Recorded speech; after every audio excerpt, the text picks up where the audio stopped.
you take people and you expose them voluntarily to things that they are avoiding and are afraid of, that they know they need to overcome in order to meet their goals, their self-defined goals. If you can teach people to stand up in the face of the things they're afraid of, they get stronger. And you don't know what the upper limits to that are, because you might ask yourself, like, if for 10 years, if you didn't avoid doing what you knew you needed to do, by your own definitions, right, within the value structure that you've created, to the degree that you've done that, what would you be like?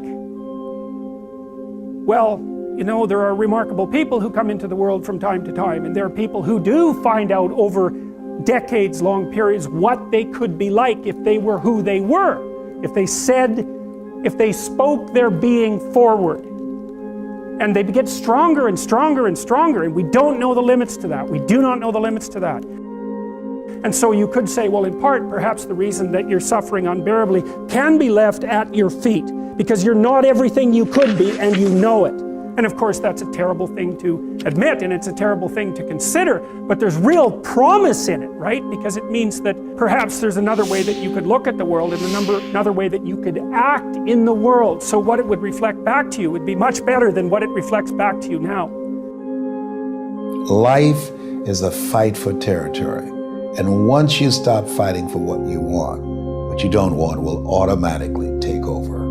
And so it's a fight, it's a challenge in life every day. And what we have to do is embrace it. What we have to do is see it as a project to be worked on. I read something once that I live by. It said, in life, you will always be faced with a series of God-ordained opportunities, brilliantly disguised as problems and challenges. And so I see even cancer as a gift, as a God-ordained opportunity. A life without pain is a life without challenge, and a life without challenge is a life without growth. So not only do I embrace the challenge, embrace the pain associated with challenge and growth, but I even look forward to it in many regards. Some people think I'm strange, but sometimes I even ask for it.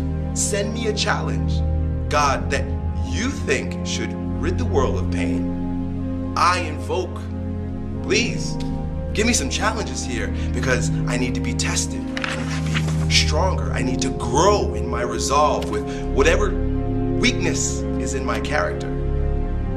Pain is a beautiful thing. Challenge is what life is about. A life without challenge, a life without pain, is a life without growth. And where there is no growth, there is stale, stagnant energy. And that's where most people live, because most people's lives are designed around treading a path that is void of challenge. The minute they recognize challenge or pain, they move the other way. This is a primal instinct and normal and natural, but a weak perspective. Most people are bored if you ask them, what do you think about your life? Same old, same shit, different day, things of this nature. That's because they're living their lives in a lie that is shrouded in comfort. It doesn't exist. They're not challenged, they're not growing, they're bored, and they're better off dead. Your aliveness is found in your pain. Embrace it, love it, and grow from it.